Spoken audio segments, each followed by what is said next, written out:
Hi, I'm Prita Kemal Ghani. I'm the CEO and the founder of the London School of Public Relations Jakarta, and I'm the president of ASEAN Public Relations Network. I also appointed as the chair of Asia Pacific Regional Councils of a Global Alliance for Public Relations and Communications Management. Global Alliance and APRN knows that education and training play a significant role in the services offered by our members worldwide. Continuing education and training in public relations and communications are the basis for professionals to enhance and strengthening our personal and communications capability. That's why we at the Global Alliance for Public Relations and Communication Management have decided that April 2021 as a Global Education and Training Month.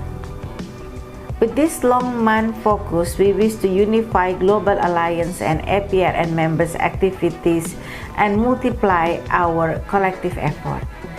This time around, I have been appointed to lead the GA Education and Training Month campaign as the chair. As part of the campaign, APRN ASEAN Public Relations Network is preparing various content such as video on demand, webinar, conferences to be shared to Global Alliance and APRN members for free. In this opportunity, I would like to invite you to participate and support on this Global and Education and Training Month. See you!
ladies and gentlemen. I am Nadine Samala, and it is a pleasure for me to be facilitating today's event, which is the Global Education and Training Month 2021 live session.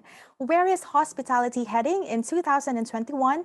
How does post-pandemic reshape the tourism industry? In this afternoon, I would like to say welcome to our honorable speakers. First off, Mr. Reza Amirul Jumarsha, Head of Corporate Communications of Traveloka.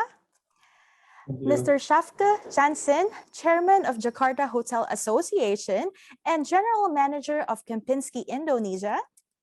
And Mr. Tim Rudling, Head of International Sales, the Hotel School, Sydney, Melbourne, and Brisbane.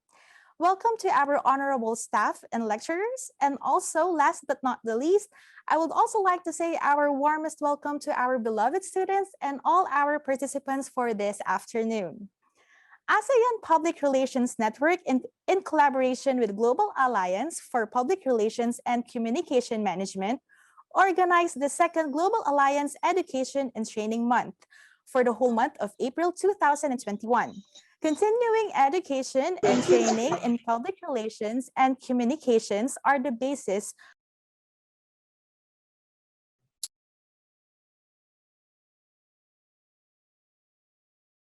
and APRN are dedicating April 2021 for global education and training.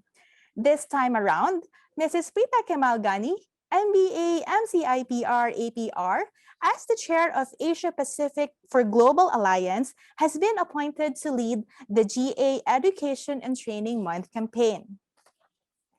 As part of the campaign, APRN is preparing various content such as videos on demand, webinars, and conference from expert speakers from all over the world. Today marks as the first webinar for the campaign, and we will discuss about hospitality industry. Without wasting more time and moving on to our main session of this beautiful afternoon, please allow me to introduce our beautiful moderator for today, Ms.Jati Paras Ayu, MM.Par. Jati Paras Ayu is the Vice Head of Undergraduate Program in LSPR Communication and Business Institute. She has her master's degree from Bandung Institute of Tourism, majoring in Tourism Administration Management. She has previously experienced the cruise ship industry named Marina by Oceania Cruise and also the international chain hotel such as Accor Group. To Ms. Jati, the screen is yours. Thank you very much, Ms. Nadine.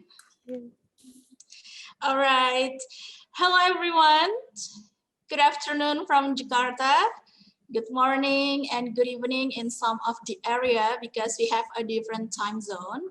And of course, once again, for all the participants, I would like to say welcome to our Global Alliance Education and Training Month 2021. And today we will discuss about where is hospitality heading in 2021? Does post-pandemic reshape the tourism industry? The reason why we took this topic to our discussion, as we know the COVID-19 pandemic has resulted in tourism sector, one of which the hotel industry has experienced a decline in performance. As one of the main sector driving the economy, of course, this condition must be anticipated immediately. The hotel industry sector is expected to adapt and rise immediately after COVID-19. Therefore, it is necessary to re-examine how the readiness and potential of the hospitality industry sector enters a new normal order.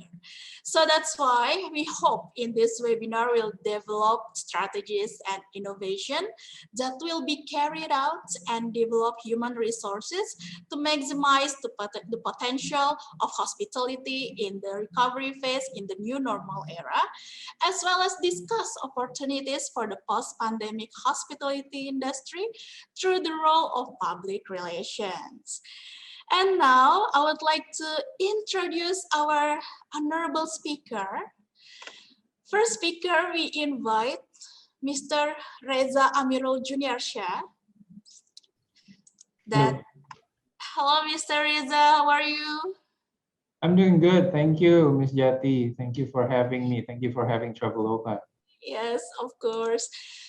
Mr. Reza is the Corporate Communication Director in Traveloka, and he has more than 15 years of strategic communication experience from working in diverse and complex industry, from pulp and paper to pharmaceutical and electronic consumer goods. He also served a consultant in respected communication consultancy in Indonesia, handling multinational blue chip clients. Okay, and then we have our second speaker is Mr. Sjefke Jansen. He is a chairman Jakarta Hotel Association at Jakarta Hotel Association and also the general manager Kempinski Hotel Jakarta. Mr. Sjefke started his career in the kitchen industry and then he moves to Australia to follow his passion as assistant restaurant manager in Sydney. His career took him even further overseas to Cape Town, Saudi Arabia, Maldives, Mauritius, and then Singapore, where he worked as a food and beverage manager, overseeing 19 restaurants at the iconic Raffles Hotel. His first general manager position was at the Oberoi, Mauritius in 2006. Prior to his move to Jakarta, the avid golfer and cyclist worked as a general manager for Bellman Grand Hotel Europe in St. Petersburg, Russia. His position at Hotel Indonesia Kempinski Jakarta is not his first appointment in Asia. How are you, Mr. Sjefke? You still mute the speakers? Yes. Thank you very much for your very warm welcome and for much detail that you've mentioned about my career. It's a pleasure to be with you. Yes, nice to meet you, Mr. Sjefke. All right, and our third speaker is Mr. Tim Rudling. He is a head of international sales, the Hotel School Australia. He's a postgraduate certificate of business in marketing from Edith Cowan University, Perth, Australia. He started his career in Westnet Australia as sales team leader and sales team member. He moved to Swiss Education Group as a regional manager. After that, he moved to Phoenix Academy, Perth, Australia as a director of marketing. Started in 2019 until present. He is working at the Hotel School Sydney, Melbourne, Brisbane, Australia as a head of international sales. Mr. Tim, how are you? I'm very well, thank you. Thank you very much for having me. It's a pleasure to be. Nice to meet you, Mr. Tim. Well, ladies and gentlemen, according to our agenda, first material will be presented by Mr. Reza Amirul Juniarshah, the Corporate Communication Director in Traveloka. Prior to that, please for all the participants to mute your Zoom during the session so we can have a good and clear presentation from our speakers. And if you have a question that will be asked about the material, please drop the question in the chat box and I will read it after the presentation. So without any further ado, Mr. Reza, the time is yours. Okay. Thank you very much. So are we having a presentation? Or I can just present my deck from here. Yes, a moment, Mr. Reza. Okay.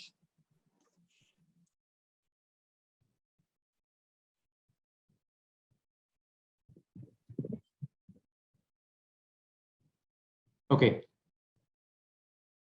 Right. Thank you everyone. Thank you, Ms.Jati, for the warm welcome, for the introduction as well. Thank you, APRN, for inviting us. So let me tell you a story about innovation that we've done in Traveloka, specifically in the challenging time of the COVID-19 pandemic. So next. Just a brief of introduction about Traveloka. Basically, we are a technology company. We have a mission to enrich lives by empowering people to discover the world around them. We were founded in 2012.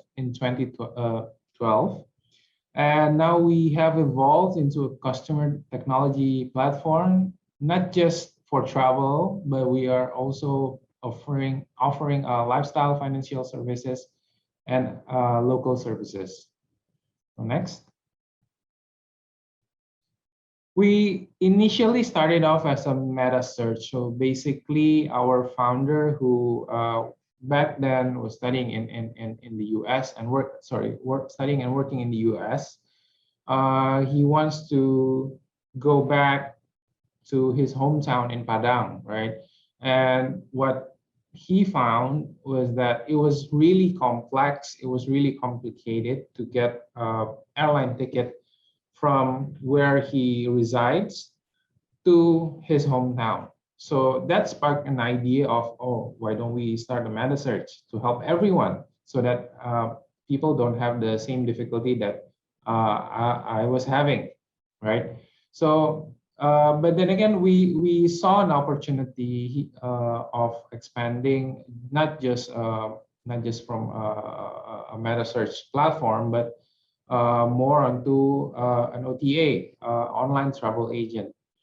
But as the journey continues along, looking at the customer experience, we saw that there are actually a lot of opportunities that we can offer to our customers. And now, today, we have more than 20 products with a lot of innovative features in our platform.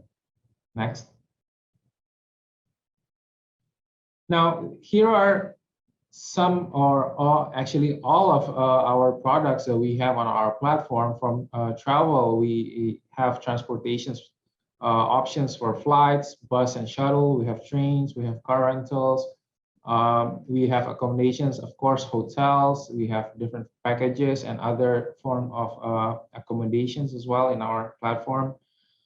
Moving on to local services, we offer events, activities. We also offer movies, healthcare, travel experience as well. We have Traveloka Eats for F&B needs for our users. We have financial services as well. We have Traveloka Pay Later. We have credit card installment, insurance, payment and rewards, and basically, you can try them and browse all of the available products on our platform.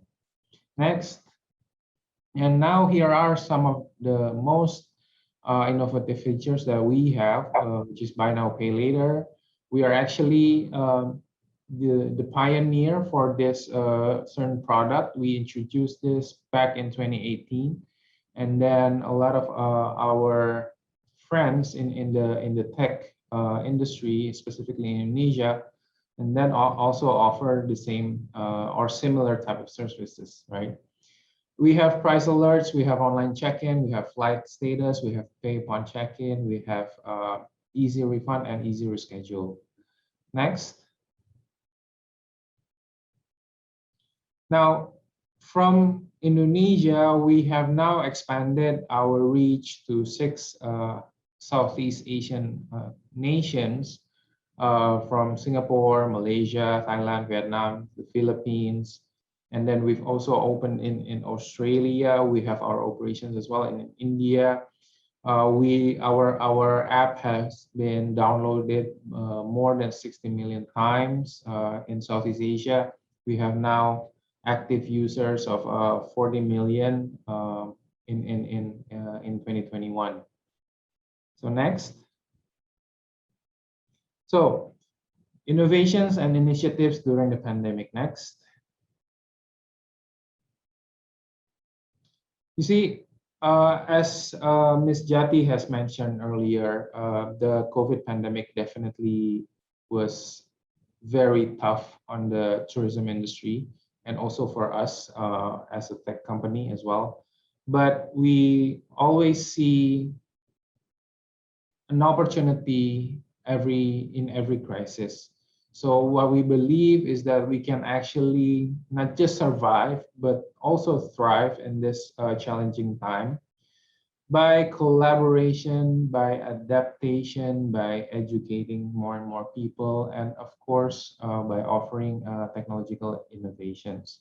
So these are the 4 pillars that we currently have in Traveloka, and we strongly believe all these 4 pillars play a very important role for us, not just us, but also for our partners and our other stakeholders to be able to survive and also thrive in this pandemic situation. So next. Now, when we mention about collaboration, for Indonesia only, we have more than 30,000 partners. In the 30,000 partners, we have more than 660 and 50 transport partners.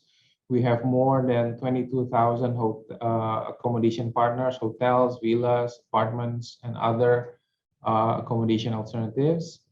We have more than 8,000 lifestyle or local services users. We have clinics, we have hospitals, attraction, recreations, and so on and so forth.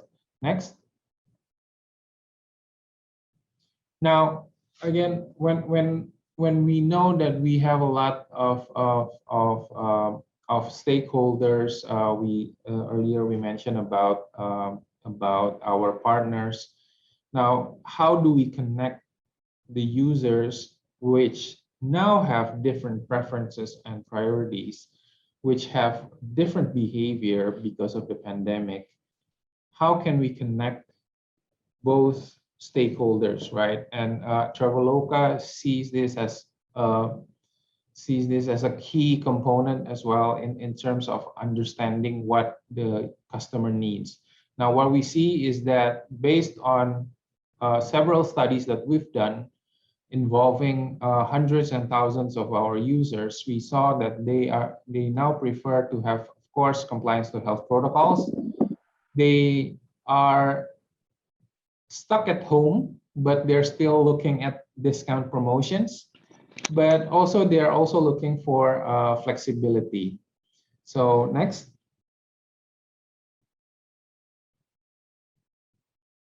Now, before we can provide or before we can offer our services, what we also learn is that the first item that I mentioned earlier about compliance to health protocols, that's also one of the underlying requirement that we should be able to offer our partners. Now, what we did in 2020, in Q2 2020, is that we introduced the Traveloka Clean Partners.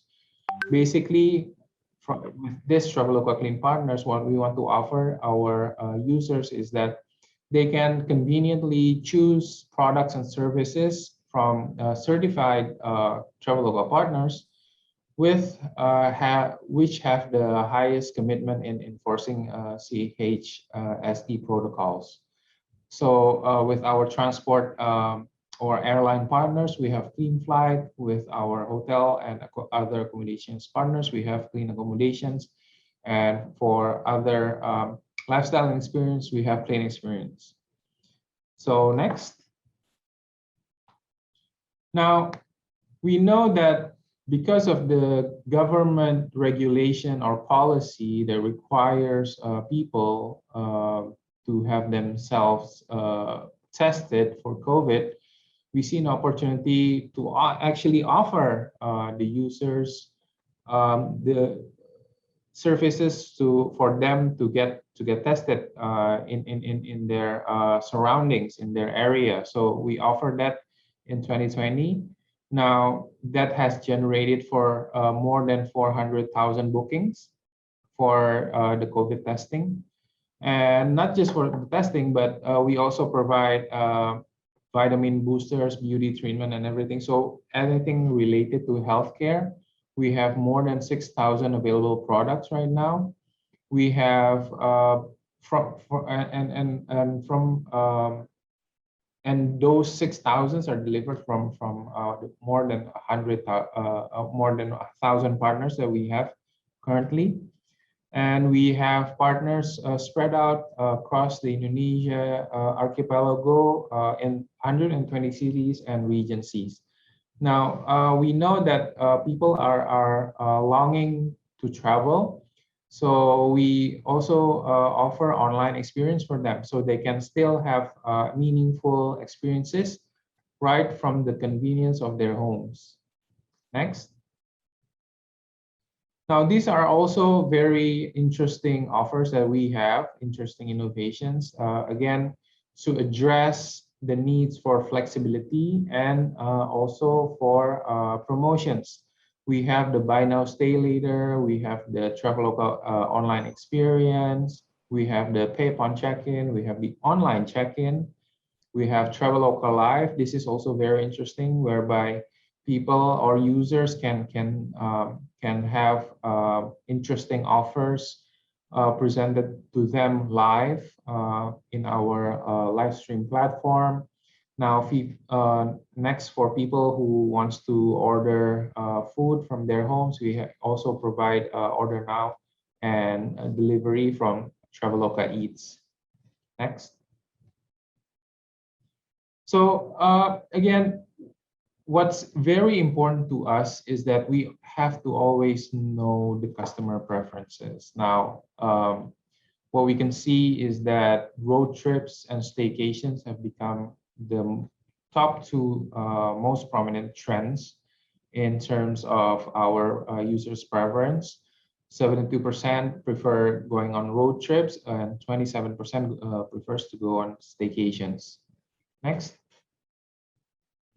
Now, here is actually perhaps for our Indonesian audience, this is quite familiar. We have Traveloka Pixel. This is actually our flagship campaign from Traveloka, and this is the result that we can gather from our Pixel in 2020.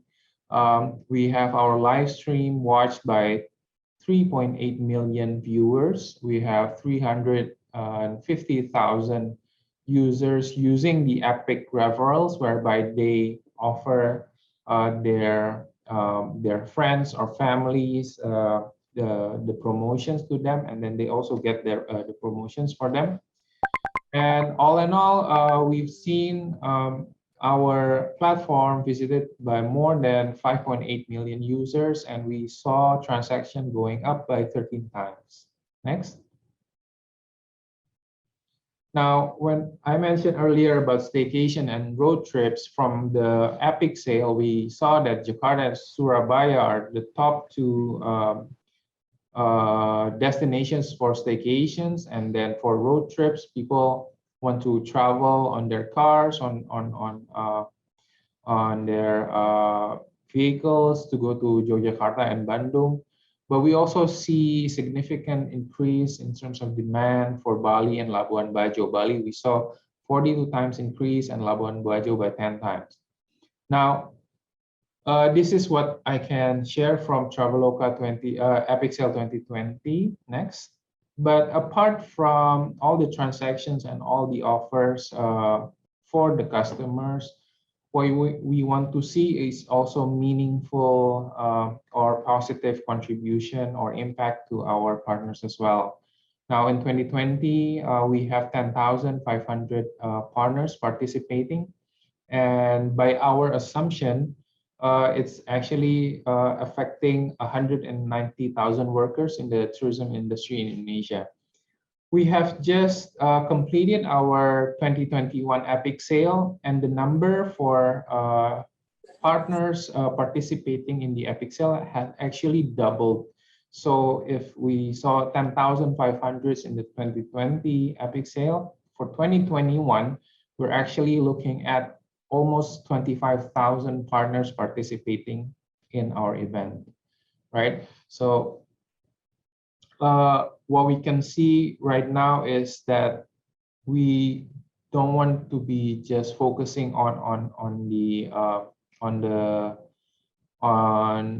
promoting the discounts and experience, but what we also want to move.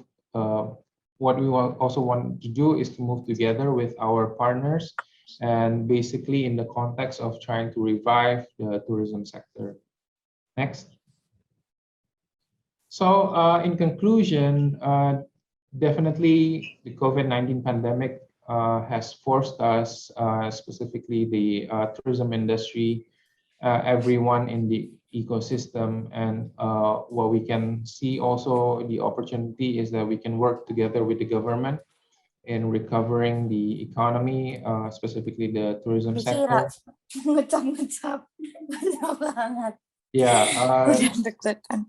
So we want to put innovations at the forefront to bring more positive impacts for everyone. Now, we're an Indonesian company, but we're operating in Southeast Asia, and we really hope to be able to have positive impact across the nations in Southeast Asia. That's about all from me. Thank you very much. Thank you, Mr. Reza, for the interesting presentation. My pleasure. Okay. All right. Because there is no question in the chat box, maybe I can give you a question. Is it okay, Mr. Reza? Sure, sure. All right, this is very interesting from your presentation about Traveloka innovation and initiative during pandemic, such as collaboration, Traveloka Jalan Bersama, adaptation, Traveloka Clean Partners, education, and becoming #1 COVID digitalization. Very interesting. And my question is, after hearing your explanation that Traveloka is the #1 technology company in the tourism industry, especially to provide COVID-19 test digitalization, right? Mm-hmm. Can you tell us the biggest obstacle when the pandemic struck last year? Because last year the customers suddenly canceled all their ticket orders, and then there was a reduction in employees at that time. And how to deal with that situation? Can you share to us maybe the specific strategy? How did Traveloka through it all from last year until now? Traveloka become the first #1 company technology. Yeah, thank you. That's actually a very tough question, but happy to try to give the best answer that I can. At one point, what I can share with you is that at one point our revenue was 0. We didn't have any bookings coming in. And at the same time, we had to face hundreds of thousands of refund requests, cancellation requests, and the amount was almost $100 million. So it was tough for us. And from that, we had to take difficult decisions, right? You mentioned about unfortunately, redundancy, right? We had to say farewell, to bid farewell to our colleagues. But even before taking that hardest decision, we've done also a lot of efficiency measures. Like for instance, in terms of our marketing, we really slashed down our marketing costs. We focus our marketing efforts through the live stream channel. We had to slim down on we basically in terms of financial efficiency, we had to do a lot of measures internally, and the redundancy was actually the last resort, the last option that we really had to take. We didn't want to do that, to be very honest. We didn't want to do that, but unfortunately it has to be done because we see that we have to survive, right? It was a time of survival. We were in I would say, in the brink of the extinction.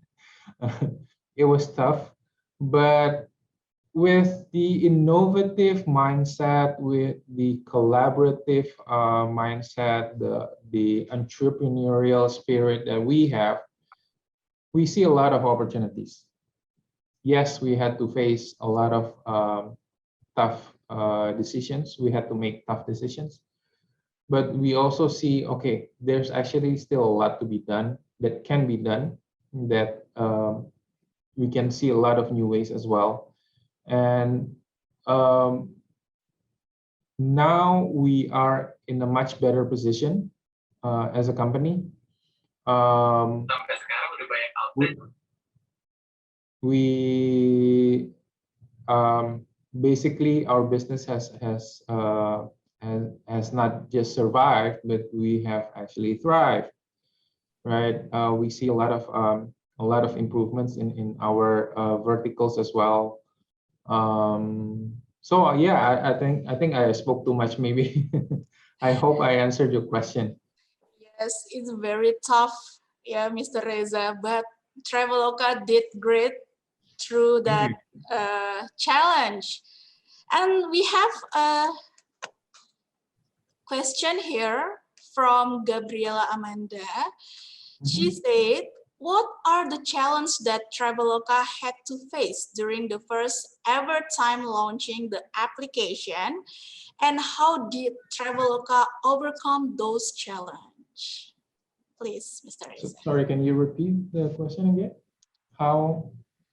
What are the challenges that Traveloka had to face during the first ever time launching the application?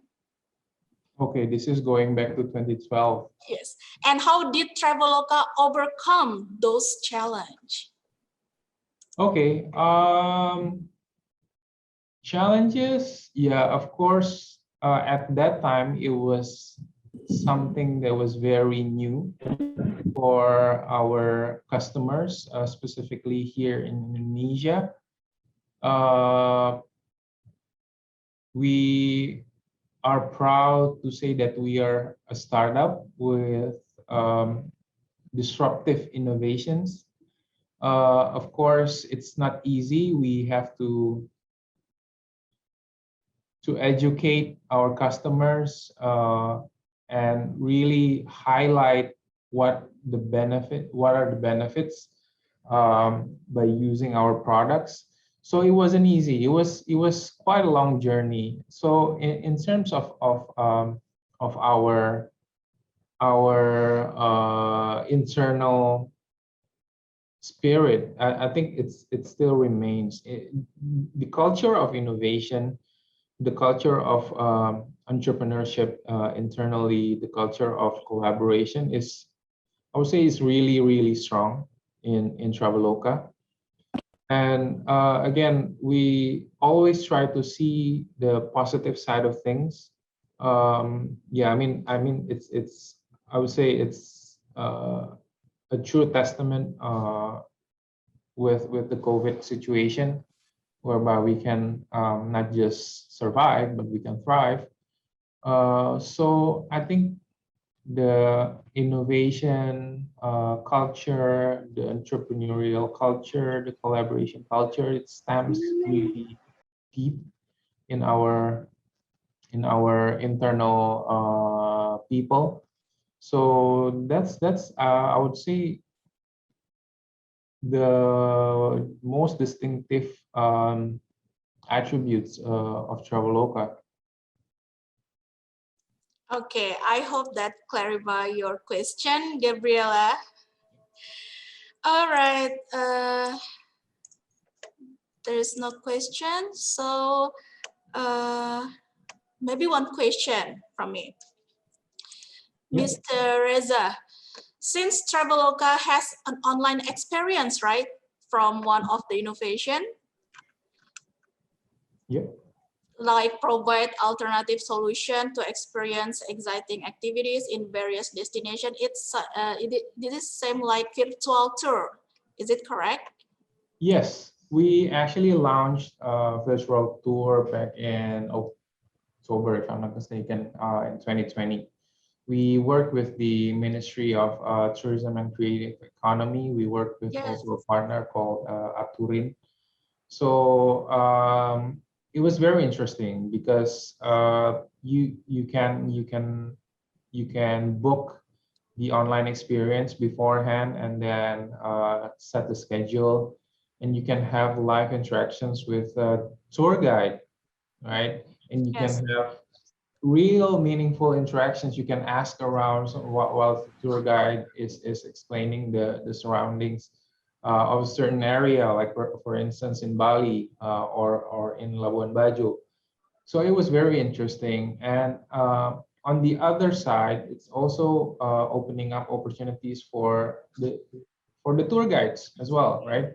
Because of course. no one is traveling, no one is going to their tourism destination, and practically they lost their livelihood. Now with this online experience, what we did, and I believe with the collaboration of Aturin and also the Ministry of Tourism and Creative Economy, we can also provide a lifeline to the tour guides.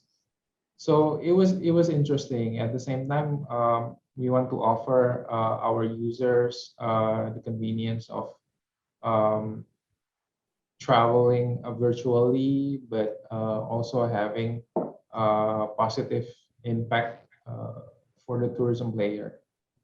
So how big the impact of this program, especially for the domestic tourists?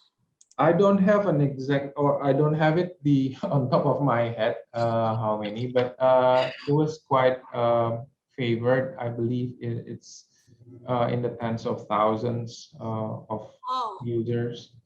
Yeah, it's good. All right, Mr. Reza, thank you very much for this discussion. And I think we can move to our second speaker, Mr. Sjefke Jansen. Hello, Mister. How are you? So we can, okay. So without any further ado, Mr. Sjefke, the time is yours. Great, thank you, Jati, very much.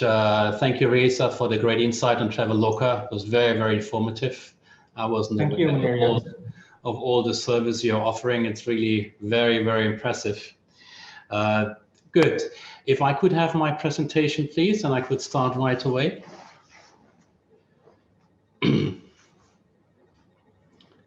If you can set up the slides.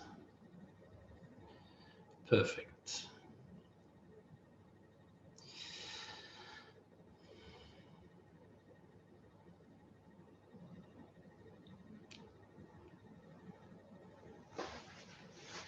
Good. I shall speak similar to Reza, what he mentioned already. There are similarities, obviously, in our industry and tourism industry. Maybe I give a bit of a insight from a hotel perspective. Next slide, please. From our association, the Jakarta Hotel Association, of which I'm the chairman since 2 years. The association was formed in the year 2000. And today we have about 39 member hotels, 5-star hotels, who are, and the purpose of our membership is to proactively address common issues and opportunities. And obviously, when the association was founded, no one was dreaming of COVID-19. We got together, had nice lunches and dinners and discussed a few minor issues. And other than that, it was a lot about networking and getting together and exchanging experiences that we've made and perhaps problems that we've had and how we could overcome them. The next slide, please.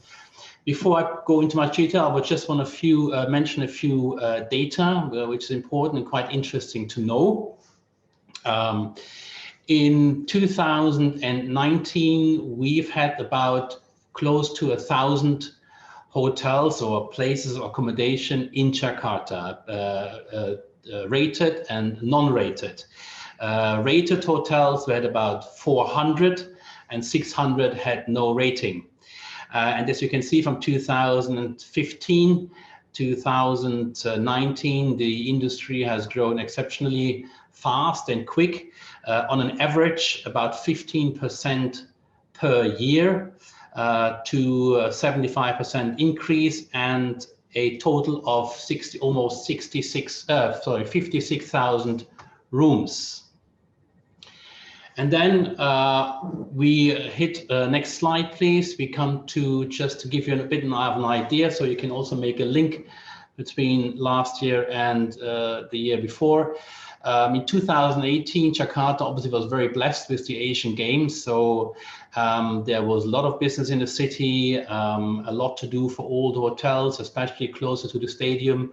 So we've done very, very well in 2018. In 2019 was a bit of a mixed year. Average occupancy was about 44%. With the usual ups and downs, going off, starting with us strong the first quarter, January, February, March, and then getting slower April, May, June during Lebaran and the Ramadan period. Obviously, the business is not as active. And then towards the end, you start picking up. And then the next slide.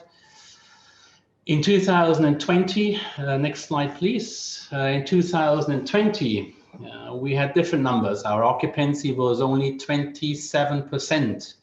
And I'm not only talking about the hotel in the association, but I'm talking about all the star-rated hotels in the city. While we still got off to a fairly strong start, as you can see in January, February, in March, we've got information that COVID-19 hit Indonesia. The second week of March, we were already looking at closure of outlets, restaurants, the malls. We had to reduce our inventory and so forth. And in April, we got really to the bottom of our chart. April, May, and June, a terrible, terrible month for all of us. And and we started trying to put all measures in place that can be. And I will go into the detail a little in the next slide, please. Good. So how did the pandemic affect the hotel industry in Jakarta? We, as the association, have identified three main areas. The next slide, please. And the three indicators, obviously, the first one was the occupancy, which dropped to almost zero. We had occupancy in the one-digit region, nothing above 5, 6, 4, 3%. Our average rate we had to reduce. Our restaurants had to close. Buffet restaurants were not allowed to operate. So our main dining room, which is a buffet restaurant, wasn't allowed to operate. We had to reduce our inventory in the outlets. We had to reduce it at some stage by 75%, meaning you have to take out more than half, 3/4 of your seating capacity. It went back to 50%, but still leaves you with only half the seating capacity in an outlet. And then gone were the times where you set up a nice table with cutlery and glasses and candlelight, all gone, and a guest entered the restaurant and it was bare and empty. We had partial full closure of facilities like the spa and the gym. The spa is now partially open, but you have to actually register. What I'm mentioning now is not only applying to our hotel, it applies to any other hotel in the city. The gym can be used partially. You have to sign up for it. Usually you get an hour and a half or 2 hours to work out. Our spa, the hotel spa, is still closed. Restaurants are back to 50% capacity. Rooms, we have opened the rooms, but we have put protocols in place. So what we have done is you cannot, between renting out rooms, there has to be a 24-hour gap. You cannot have someone checking out, the next guest checking in. So we disinfect the room for 24 hours. And in the very worst cases, we had the hotel closing down completely the operation, or including restaurants, including the spa, including the gym. As for our teams, of course, many hotels had to reduce their staffing levels, had to let team members go, or had to face pay cuts. And of course, service charge, which is a big component in the salary of the staff here in Indonesia, went to zero, and with reduced working hours. Good. What are the opportunities for the hotel industry? What is it that we can do to move into more successful, perhaps quarter 3 or quarter 4 this year and from next year onwards? hopefully reaching almost pre-COVID levels. Next slide. We have identified 5 areas. Next slide, please. We have identified the guest experience. We have identified communication as a very, very important tool. Online marketing, the use of technology, very much like Reza mentioned as well for his own company, and another opportunity, a very speedy distribution of the COVID-19 vaccine. For the guest experience, of course, in the beginning, you had to speak about the health and safety protocol that you have introduced in order to, reinforce confidence in guests coming to the hotel. They must be sure that the room is absolutely spotless clean. All the health and safety protocol is strictly followed, and that is being done. Communicating, how do you communicate? How do you communicate your change of protocol? How do you communicate your change of procedure? Obviously through social media, direct emailing, direct guest contact from our database, and regular updates within the hotel. We have changed our focus a little bit to online marketing. We have seen a growth in engagement, in online engagement with many guests who ask many questions. Is the hotel open? Are the rooms open? Is the restaurant open? Can we have buffet or can we have a la carte? Is the spa or the gym open? What can we do? So there was a lot of online marketing done for us, and we have again here focused on our health and safety protocol, as well as on the training of our team members to apply the correct procedures. The use of technology, of course, touchless elevators, buttons in the elevators. In the best case scenario, you would open the room door without a key, but maybe with a mobile device. And that we're looking at the future as well. I mean, this is a growing development. This is something that obviously cannot be implemented from one day to another. Apart from the cost implications, you have to do it slowly, and it takes time to do all that, but we are in the process. The distribution of the COVID-19 vaccine to encourage customers and to instill confidence and to help to restore the travel demand.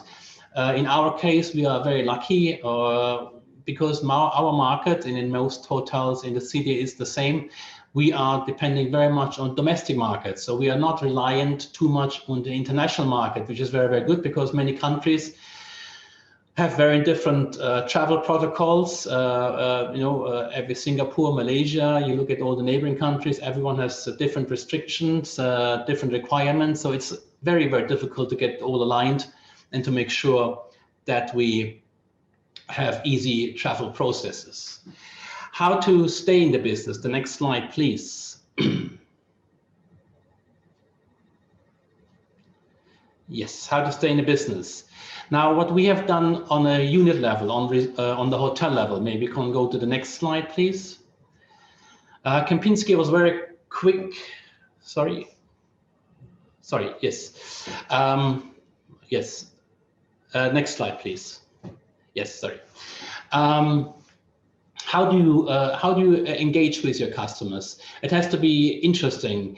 You have to be present online because there are so many companies and hotels online. But we have that made as a goal, a task for us to stay present, to engage with our guests, and to make sure that we have constant updates on the progress in the hotel.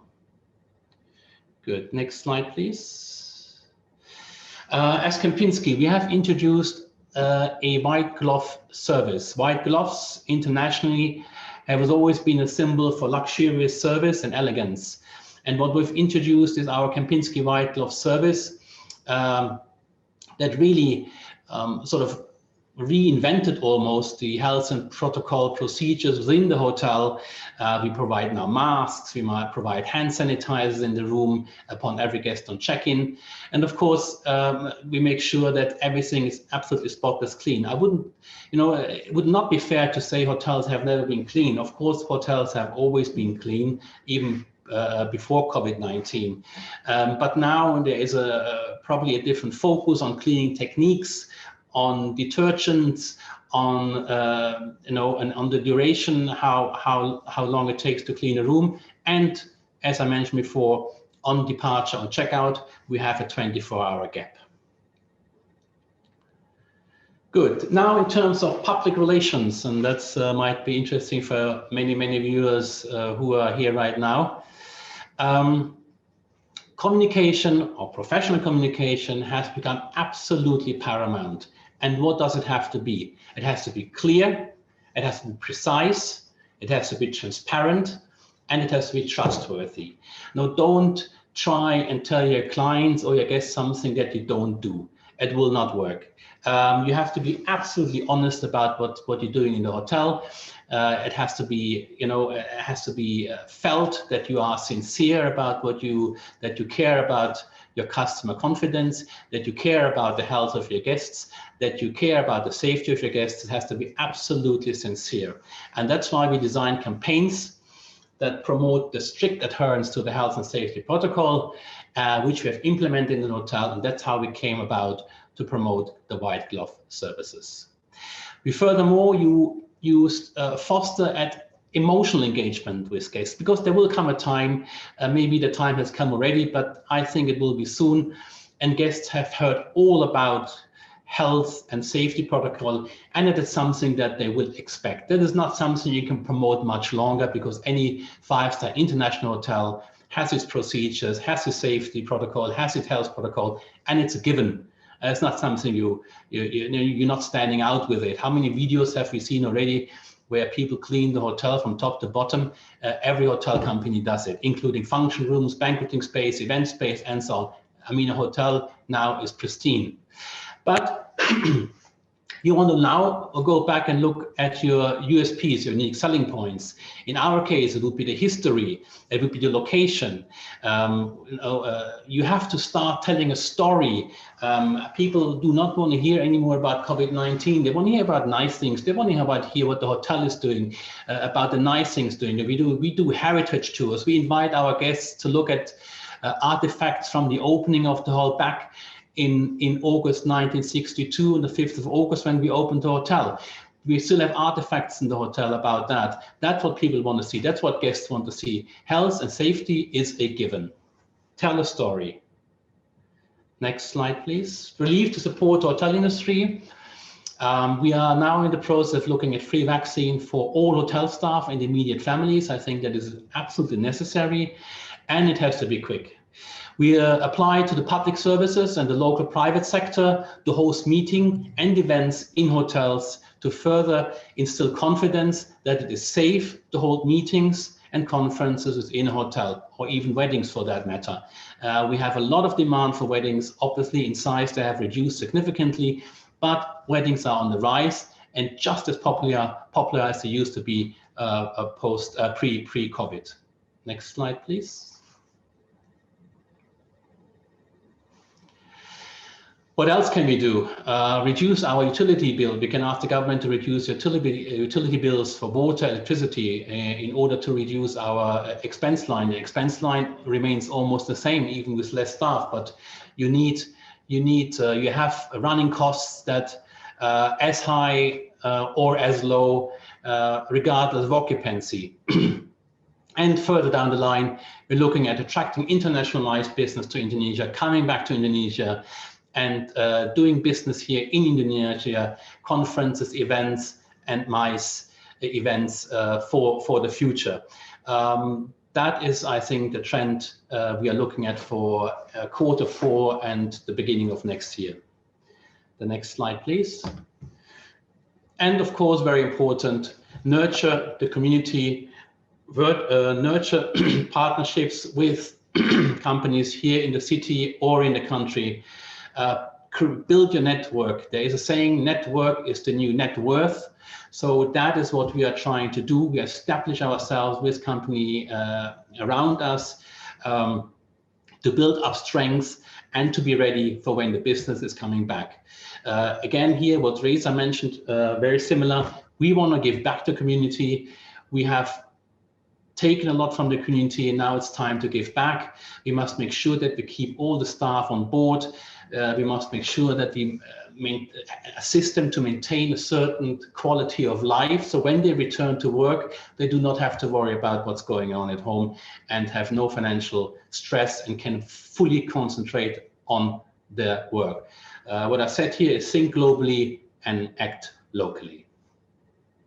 Thank you very much. That's it from the Jakarta Hotel Association. I hope you've enjoyed this short presentation, and I'm happy to answer any questions. Thank you, Mr. Sjefke. That was very interesting, very insightful presentation. And while we are waiting for the question for our participant, I have a question for you, Mr. Sjefke. Okay, we are going to face Ramadan. Yes. Yes, and Idul Fitri for Muslim citizens. And I hope you have heard about this news recently. Indonesia government has issued a policy about prohibition of going their home zone, or we often call mudik in Bahasa. Yes. And I think this is gonna be a huge opportunities, right, for the hotel in Jakarta, because there will be a lot of people, family, group of friends are planning and celebrating their public holiday to have a long staycation. So how's the strategy about this huge potential people? Are you giving a limited capacity to keep the distancing and the protocol, or are you going to open for the full house?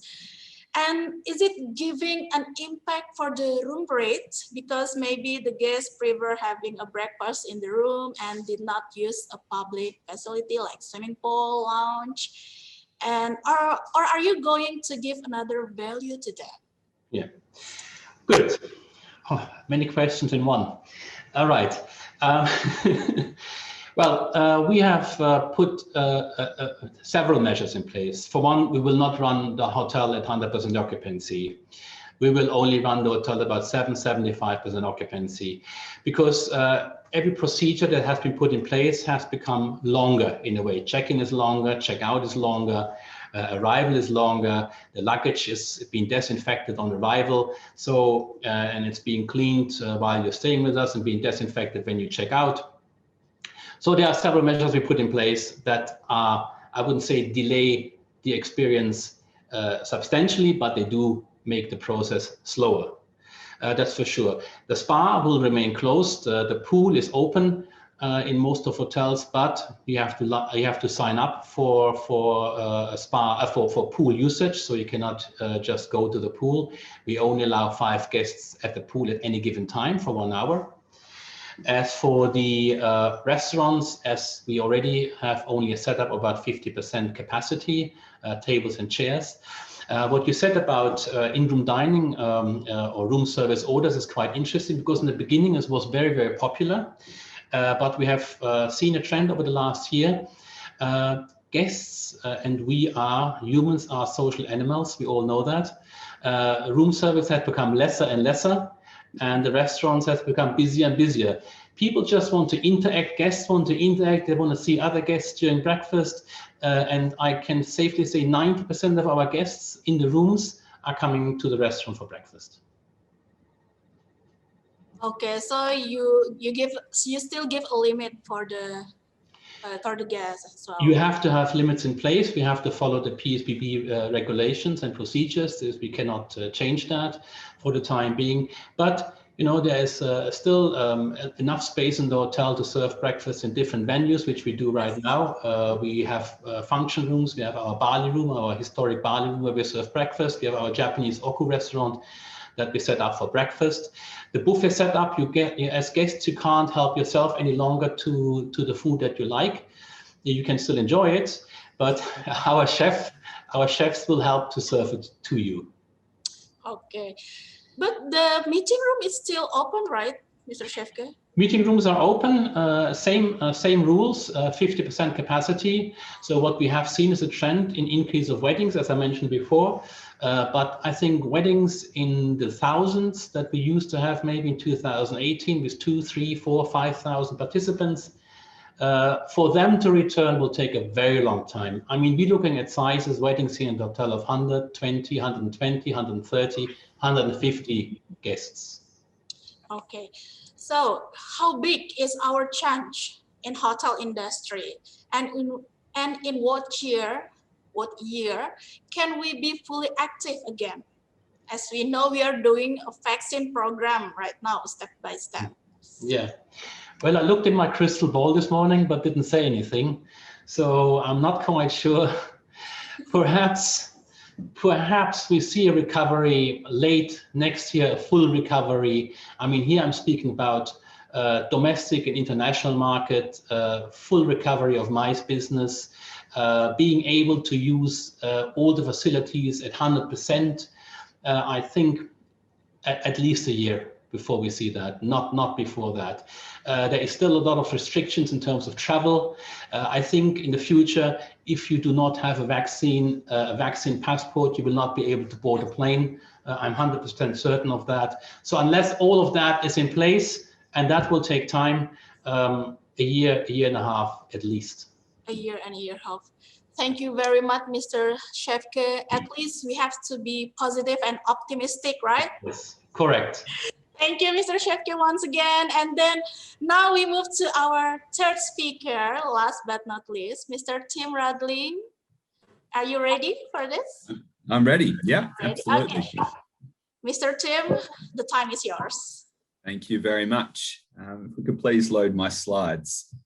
Very good afternoon, everybody. It is really a privilege to be here to speak to you briefly from the hotel school's perspective.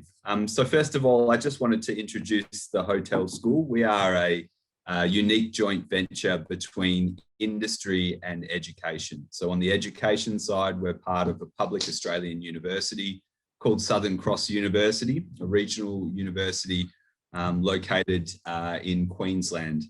On the industry side, we're actually a part of a company called Malfa. Malfa is a multi-billion-dollar investment company, and one of the strongest areas that we invest in is in luxury five-star hotels. So we own a number of luxury properties around Australia, including the Intercontinental in Sydney, the Intercontinental Hayman Island. We own the Intercontinental Sanctuary Cove on the Gold Coast. And then we own properties overseas, such as Sofitel in Philippines. We own Novotel in Hong Kong, Ibis in Hong Kong. We own Marriott London Grosvenor Square and a Sofitel property in Paris as well. So it's a really unique combination between industry and education. So what I'm going to talk to you a little bit about is specifically, we'll look at the global impact of this pandemic. And then I wanted to talk to you a little bit about how we're coping with it in Australia. So next slide, please. So as I said, we'll look at the state of the industry. We'll have a little bit of a talk about the new normal. And then I can tell you from our properties perspective in Australia and about the industry a little bit more broadly in Australia, what's happening right now. Next slide, please. Okay, next slide. So if we look back pre-pandemic, just to give you a bit of an idea of the size and scope of this industry, 2019 travel and tourism's direct, indirect and induced impact accounted for over $8.9 trillion US dollars worth of the world's GDP, which is over 10% of global GDP. This is a huge, powerful industry. 330 million jobs, approximately 1 in 10 jobs was related to this industry. So it was a huge year for the industry globally, and we'd seen a level of unprecedented growth. So this is a powerful industry. And the reason I'm showing you this pre-pandemic is to show you that this industry won't be crippled. It will come back stronger, and we're already seeing signs of that. Next slide, please. And next slide. So in terms of the impact on the industry, we were down about 31% in terms of jobs. So there was over 100 million job losses at one point in the industry. And in terms of the GDP, that was also down around 30%. So to give you an idea of the size of the impact of this pandemic on our industry, it was about 5 times the impact of the 2008 global financial crisis. So it actually led to almost a 3% increase in global unemployment rates just from our industry alone. The good news is that we are seeing, particularly in Australia at the moment, the industry has rebounded very sharply. So in Australia, our international borders are still shut, and that has changed the way that we operate and changed our potential consumer base as well. So Australia was very heavily reliant on international tourism, but the borders closing have meant that international tourism has dried up.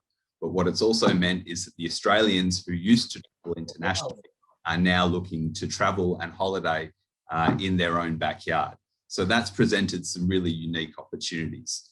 I can tell you that because we've been able to manage the pandemic quite well in Australia comparatively to other countries, because we have the benefit of being an isolated island. We have very few restrictions at the moment. It's almost life as normal. We don't wear masks. We don't have any limits. I can go to a sporting event with 50,000 people. It's pretty much life as normal. And that's meant that our domestic tourism has surged. So in terms of one of our flagship properties, luxury Hayman Island Resort, and I was at an address from the CEO of Malta last week, and he was telling us that the forward bookings showed the hotel at approximately 80% occupancy rate already for the rest of the year. In fact, we are at an extreme point of staff shortage at the moment and are conducting a multi-million-dollar marketing campaign, working very closely with us at the hotel school to try and train up people quickly to get them into those properties. So yes, the impact has been big, but certainly in Australia, we're seeing the rebound has kicked into effect in a very big way. And it's giving us as an opportunity as Australians to actually see more of our own country. So it's an amazing opportunity to win new customers, to win new loyal customers who will return even when the international borders open up. So what we've seen is a refocus of Tourism Australia as well. Yes, we are still talking to our international market. It is still crucially important to be front of mind, as Mr. Jansen was talking about, through the social channels, telling the stories, keeping our consumers interested. But we've also diverted a lot of that marketing budget towards the domestic industry, the domestic customers, because that's where we're getting bookings right now. Next slide, please. And next slide, new normal. This is the big word that everybody's been talking about for a year. I still don't quite know what the new normal is. It seems to change every week. We know that this pandemic has had a huge impact across not just our industry, but impacts on society, on the economy, environmental, legal. I mean, it hasn't all been negative. We've seen, you know, with the reduced air travel, we've seen reduced pollution levels, clearer skies. I've been seeing photos from my friends in Kathmandu showing me seeing the Himalayas more clearly than they've seen before in a long time. So there are some positives. And as we've been talking about, it's important to try and focus on those positives. We've had a lot of negatives over the last 18 months. So it's nice to start to see some positive things. But all of these changes will have a lasting impact. And it means that the traditional ways of doing business are now becoming a little bit obsolete, and we are having to innovate and we're having to change and pivot to adapt to this new normal. Next slide, please. So we need to, our hotels have had this big challenge to think about the brands, the services, the new way of operating, things, you know, from the basic things like social isolation and distancing, the hygiene practices we've all been talking about, contactless interactions, that online engagement and changing that narrative. As Mr. Jansen was rightly talking about, at the beginning, we were talking about all of the hygiene practices, and that was the real important message that was going out from all hotels around the world. But now we need to engage our customers in a different way. We need to start sharing some positive stories, turn the narrative into a positive, because people are a little bit sick of hearing about the pandemic. There is a need for compassion, for empathy, for flexibility, as Mr. Reza was talking about. We need to have a greater level of flexibility. Even here in Australia, even though things are going very well, we are very cautious with the pandemic. I'm currently in Perth in Western Australia. We had one case of community transmission about 2 months ago, and our entire state was locked down, and I was stuck in my house for a short, sharp 1 week period. But obviously that affects bookings, and the need for flexibility and compassion is certainly there. Trust is a really big thing.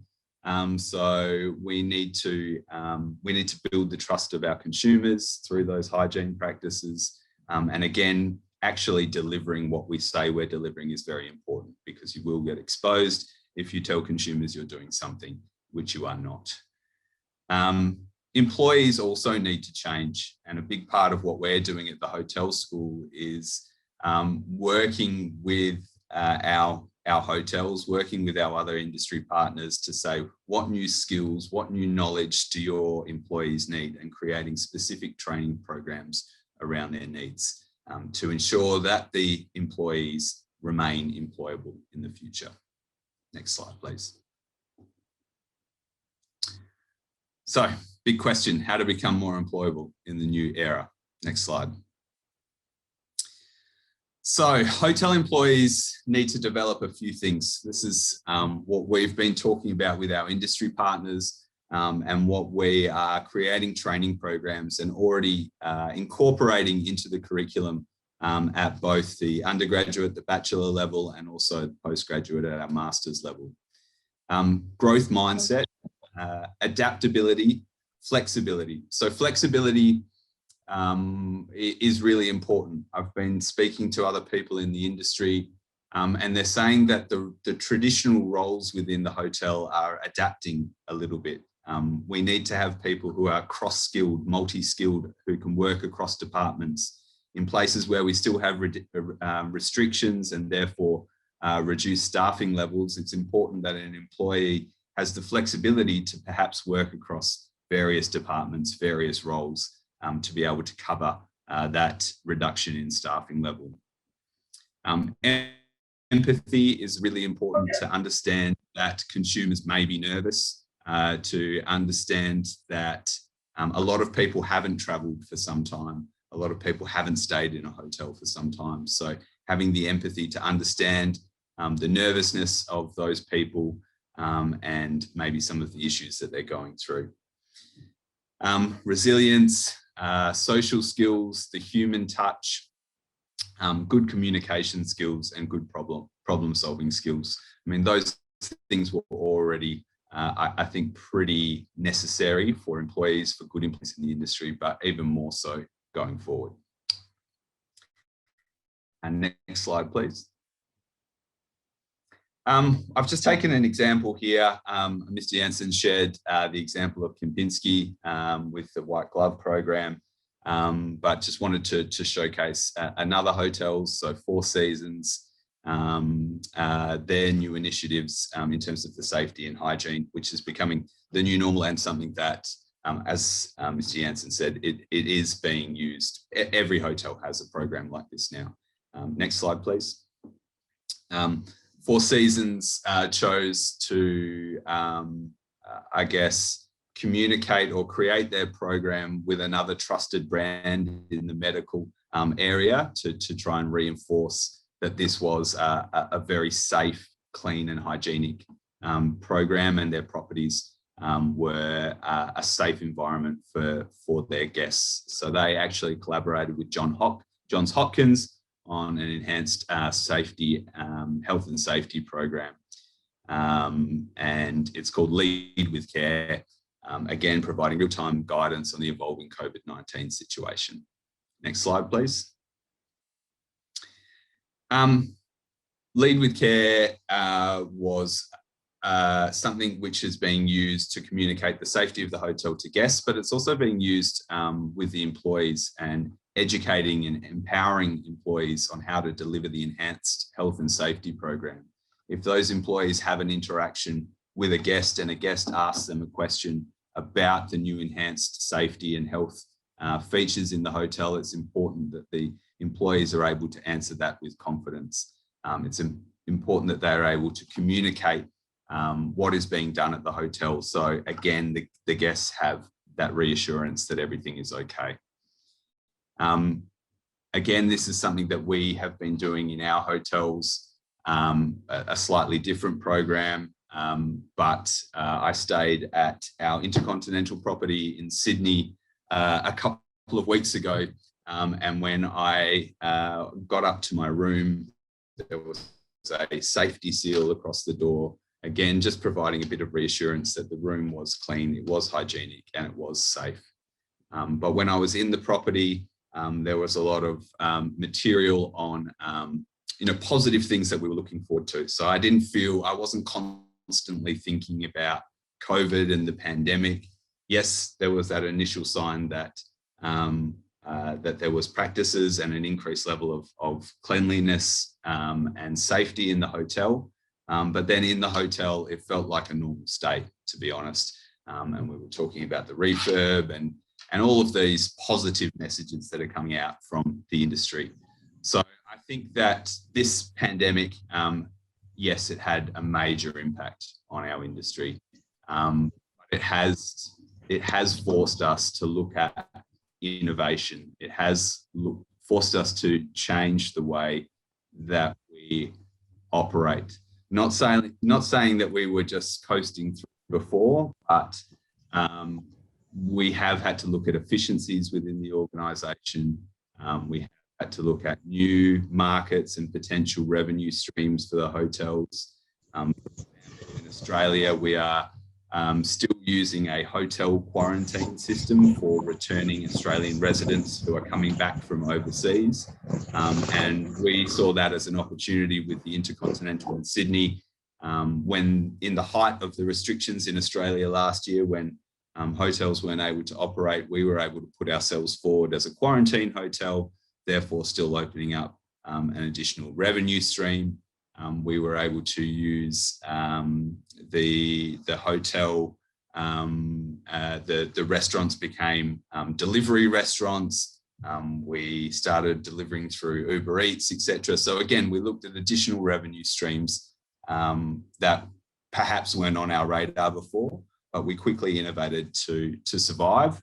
And now, thankfully, in Australia, it looks like things are pretty stable at the moment, and the forecast for our businesses is very strong. The other point that I wanted to bring up before I open up to questions is that this particular period, and to give you an idea of how confident we are that the industry is going to rebound, we are looking at the investment in a number of other properties, both in Australia and globally at the moment, because we see this as the right time to invest, because the industry is going to be back. It is going to be strong, and there is a real requirement and a real opportunity for people to enter this industry at the moment to get the right skills, the right training, and really start a very successful and rewarding career within the hotel, travel and tourism industry. Okay, I think that's about it from me. So I'm happy to open up to any questions. Thank you, Mr. Tim, for your presentation. It's very insightful about how to boost your employability. Thank you very much. And what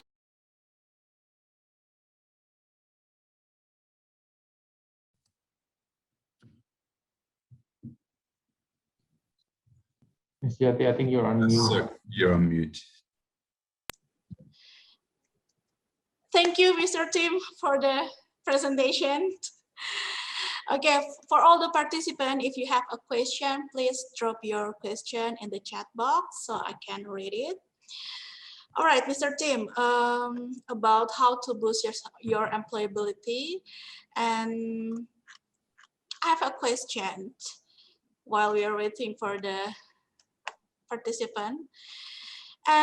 Related to your topic about how to boost your employability, and I'm pretty sure besides we prepare people to get their job and give them an extra training to having more knowledge about safety and health awareness, I think this is related as well to a student, especially in tourism and hospitality, which means since pandemic, all school moving to online learning, right?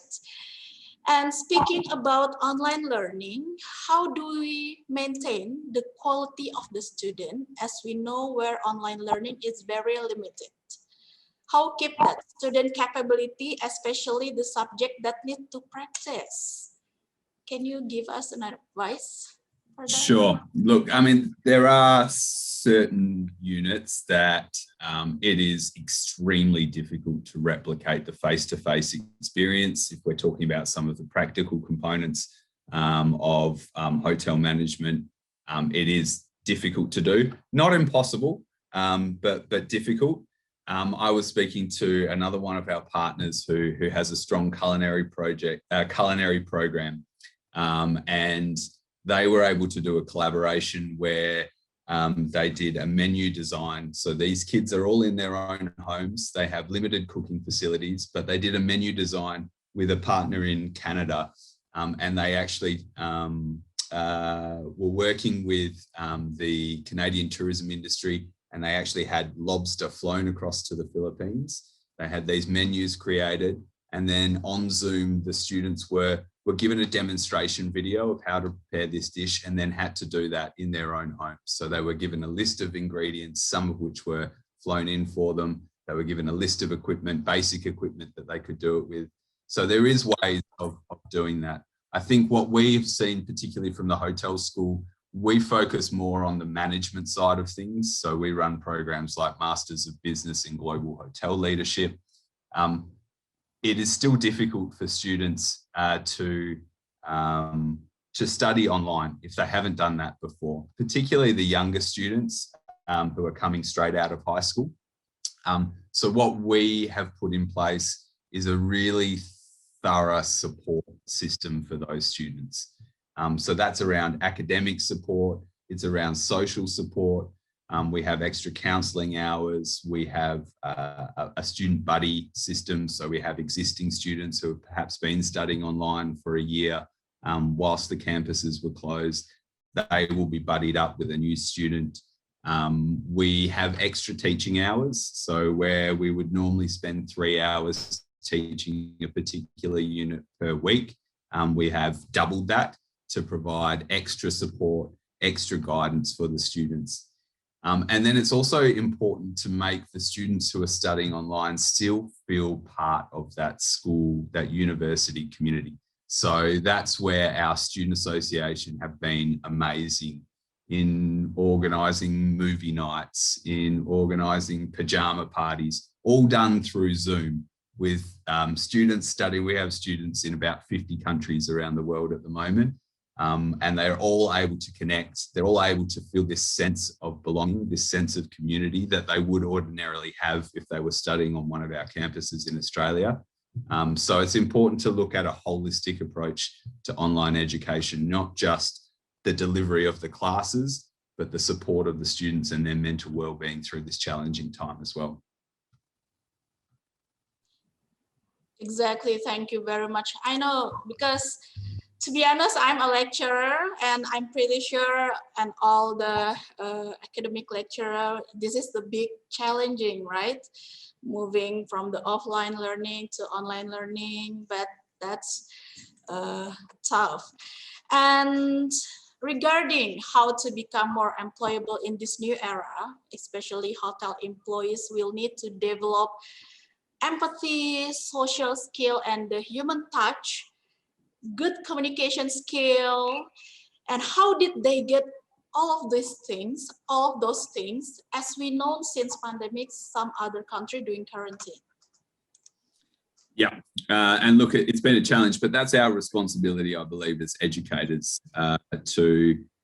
we've done a full review of our programs since the pandemic hit to ensure that we have an industry advisory board. So we have GMs, directors of human resource, a bunch of people from the industry that we consult on our programs and make sure that what we're teaching is still relevant today, because the industry changes and adapts very quickly anyway, and has done even faster during this pandemic. So we've been looking at a review of our curriculum to ensure that we are putting in things that are going to benefit students and therefore benefit our industry partners going forward. We don't want to prepare a graduate that walks into a job at one of our hotels and doesn't have the necessary skills to be able to hit the ground running.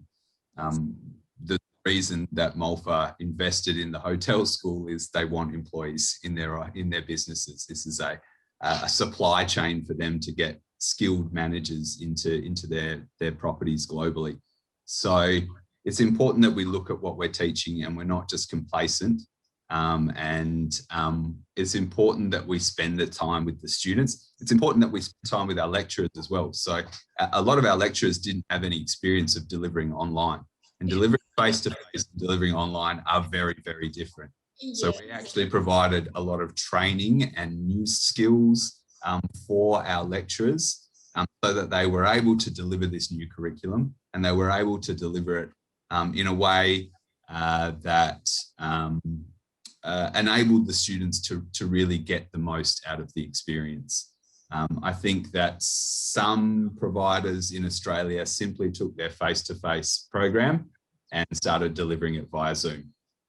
And that's not enough, because these kids, particularly when you're dealing with people in different countries and different time zones, there's more support that's required for these students. And I think that's out of this pandemic is we had to transition to online because the government told us we had to close our campuses, but we will maintain this online program, and that will enable people that perhaps don't want to travel to Australia to continue to learn and go through these programs with us in the future. So that's a real positive that's come out of this whole pandemic.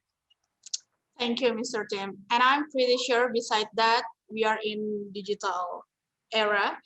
And for example, the student can get the information, and then they can learn from any platform like YouTube, social media.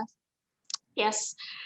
Thank you once again, Mr. Tim, for the great discussion. My pleasure. I think we come to the end of our discussions. Before I'm going to give a conclusion, I would like to remind for all participants to stay, because we have a photo session at the end from the host. Basically, the importance from our discussions are, especially for tourism and hospitality industry profession, expertise, and also micro, small, medium business, creative economy. Together, we rebuild the tourism and hospitality industry by rearranging strategies and innovation, especially with digital approach, preparing reliable human resources to bring greater opportunity when this pandemic actually ends. Once again, thank you very much for Mr. Reza, Mr. Sjefke, and Mr. Tim for your time and insightful discussion. I hope we could meet in person in the future, right? I'm Jati Parasayu. Stay safe, stay healthy, and stay happy. Now I give it back to the host, Ms. Nadine. Thank you. Ms. Jati, With the fruitful discussion we have this afternoon, we hope today's webinar could enrich your knowledge about hospitality industry in this edge of the pandemic. And finally, before we end the event today, I would like to request all participants to turn on your camera to have a group photo, please. And then can you give us your best smile? Okay. 1, 2, 3, smile. Another one.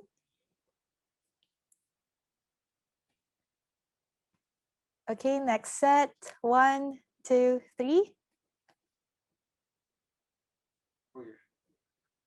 All right, there you have it. I think we got the shot, yes? All right.